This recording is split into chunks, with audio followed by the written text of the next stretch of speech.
time for my long-awaited sewing room tour. Well, it's long-awaited from my perspective because I've been meaning to do this from day one, really. So let's get started and I will start to show you around. So here we are in the doorway, and this is my sewing room. It used to be a bedroom, but it's converted to a sewing room. Has been that way for more than a decade. A few bags on the door, just everyday bags that I grab to go out. But how's this, eh? Welcome to my happy place. Yay! So just a general broad look at things. So I have one of those cupboards with all the cubed spaces there. I just call it a cupboard, and it's got a bench on the top with stuff on it. And who doesn't have a bench with stuff on it, hey? So I've got spare glasses and spare tins, my notebook with thoughts, radio of course, my ironing. It stands up there when I'm in between things. I've got my yarn wool winder to wind the skeins into balls. That is awesome. I just leave it permanently set up there. Then I've got some sections down there, and I'm probably going to go through those one by one to show you if you're interested. So that's just stuff. Just shove this ironing board out the way. The ironing board stays here permanently. In this corner I've got all my ironing related things there. Just a bag that I take on retreat and a spare table, a few things. How good is this? For the creases. My brother-in-law made that for me. Isn't he clever? This is my horn cupboard, and that's the main sewing area. Then I go across to the workstation for the overlocker, and so I just leave it set up. So I just move one from another. I've got two old chairs. One I picked on Verge side, you know, when they come to collect the rubbish once a year. The Shire Council does that. So they're not that crash hot, but they're like, I'm not sitting there for hours and hours. Well, sometimes I am. So then I've got one of those plastic mats on the ground. So this chair can just slide in and out, because this is the main thing I sew with, is the brand new Brother. Oh, look at her. Isn't she amazing? So that's lovely. And I've got all those stitches and everything. So yeah, that is a beautiful machine. I'm absolutely loving it. So that's that. And so the horn cupboard normally folds up flat and just looks like a nicely packed up cupboard. I have this one permanently opened. It's because I don't want to pack it up and put it down all the time, because let's face it, we don't know when the bug's going to bite, and we just want to do a little bit of sewing. So I like to set it up and leave it set up all the time. Getting back to behind that cupboard. All right, so let's see if I can show you behind there. It's all things knitting, and I've got mainly it shoved in there. Some of them are projects already sorted out. Some are just leftover, and mainly they're packs of wool that is enough to make something, like a garment or socks or something. So that's the other reason why this stays permanently opened. To be honest, I don't like having it permanently open, because I don't like to have my threads exposed to the everyday. It's not in the direct sunlight, but they do gather dust. So I'm thinking that I might think about a different sort of system. So I've just got the foot for the sewing machine permanently set up there, and I've got my threads, obviously, my clips. I've got my sharps jar there, just some pens and friction pens and some various other things in there that are really handy to just put your hand to.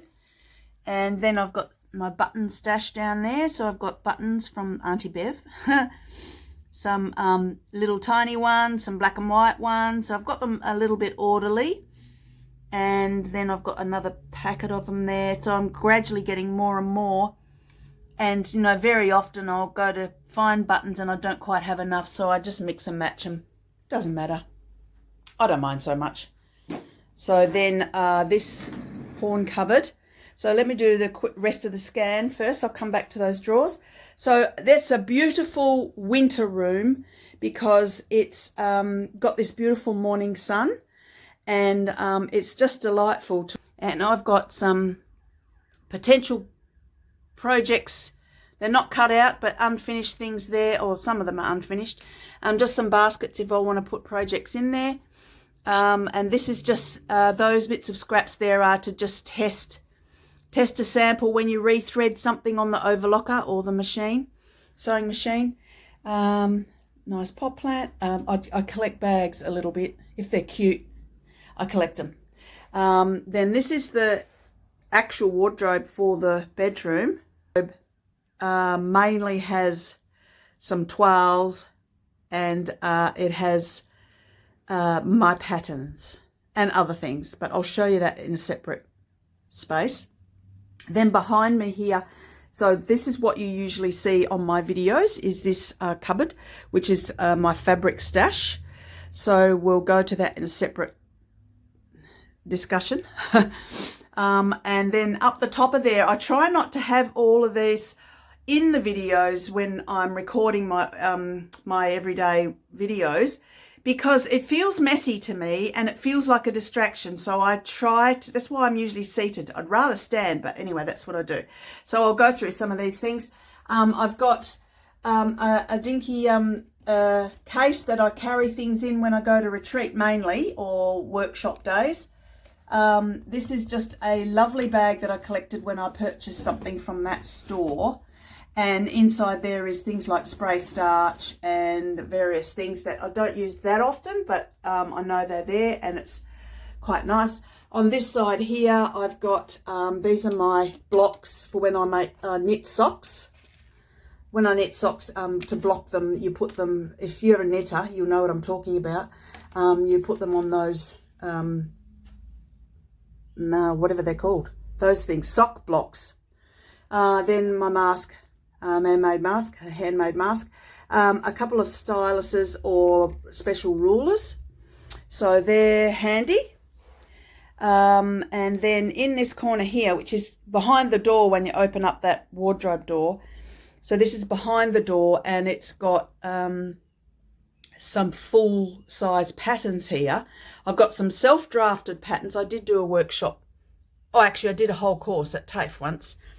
Course at TAFE on how to do drafting or drafting your bodice and your skirt. I absolutely loved it, and so I came home all inspired, and so I've got my block and I need to redo it because since I lost weight I haven't done that. So and anyway, so these patterns here, they are all AOs that I've had printed, and I've just got sticky notes on the front to tell me what pattern it is instead of rolling it all the way out to figure it out. That's a self-drafted one, and these are self-drafted and I have them written on there, what year they are and so on. Is it? Yep. This is my paper that I use to cut my patterns. That's a Sure Fit Designs paper. I love that paper. I get that from their website. And this is another curve, special curve. I don't use that one much, but I'll come to the ones I use all the time. Okay, going back to the top of this cupboard, I've got lots and lots of magazines. They're mostly dressmaking magazines or sewing magazines. Hat box, which is full of hats. I love my hats. Australian flag, of course. And then I've got more magazines. Some of them are knitting.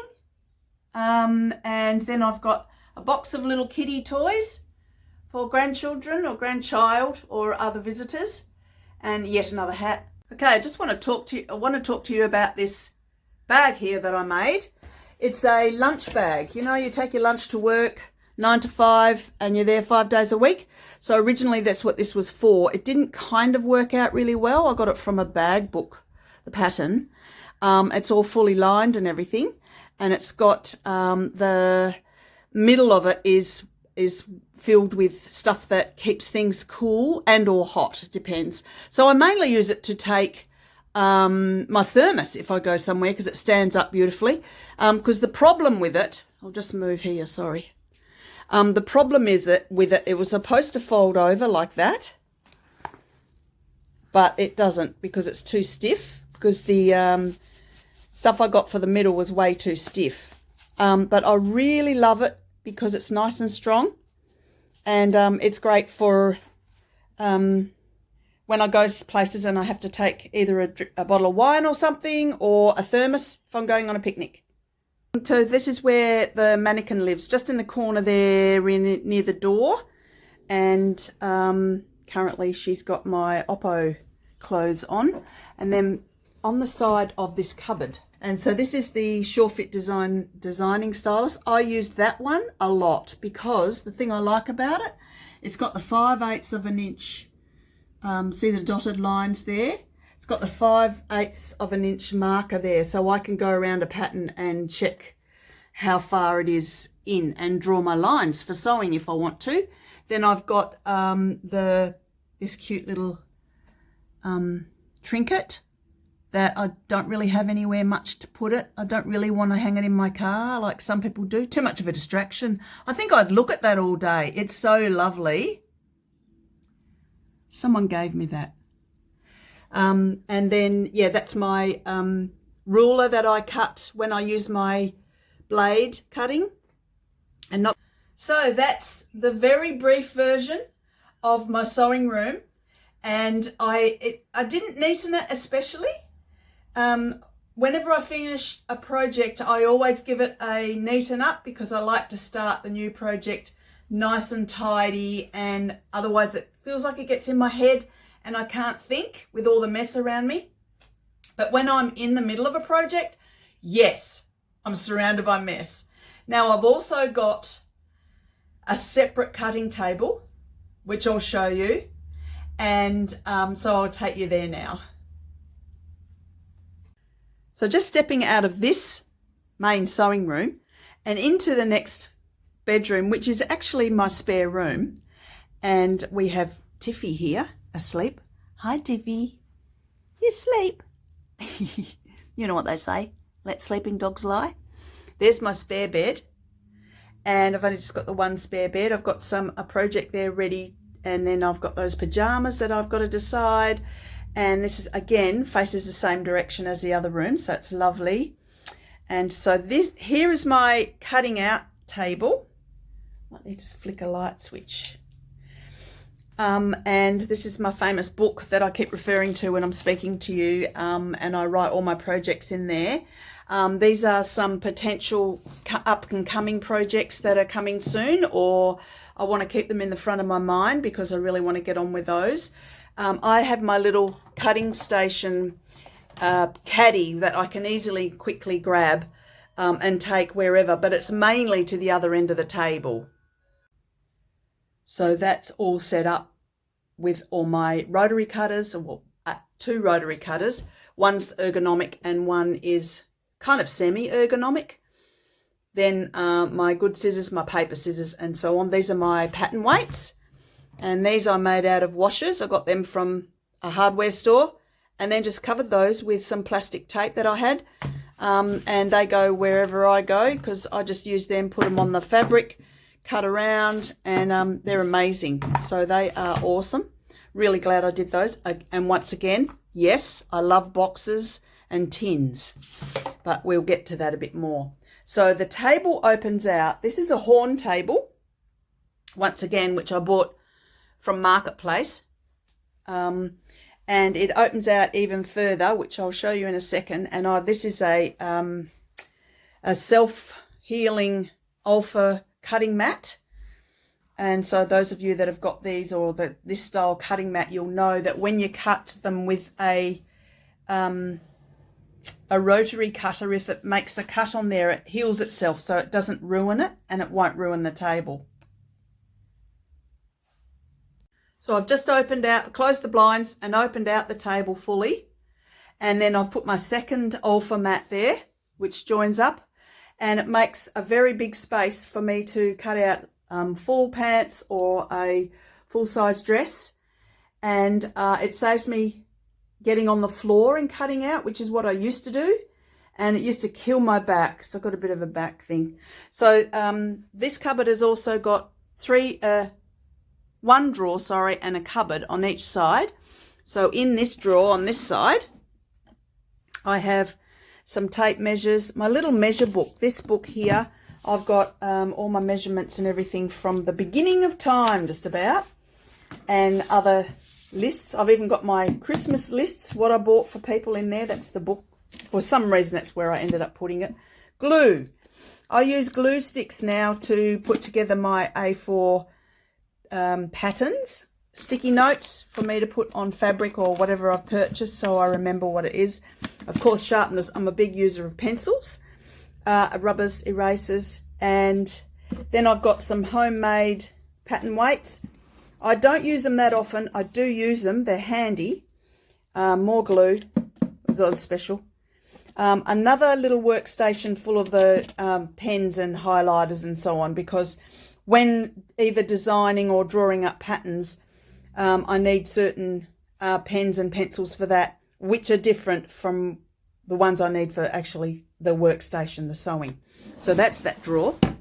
Then this cupboard has got, that's just storage stuff. My son put that in there because we're testing out the lights. So that's going to go one day. One day. So this is spare paper. You know that roller paper I showed you from Sure Fit Designs?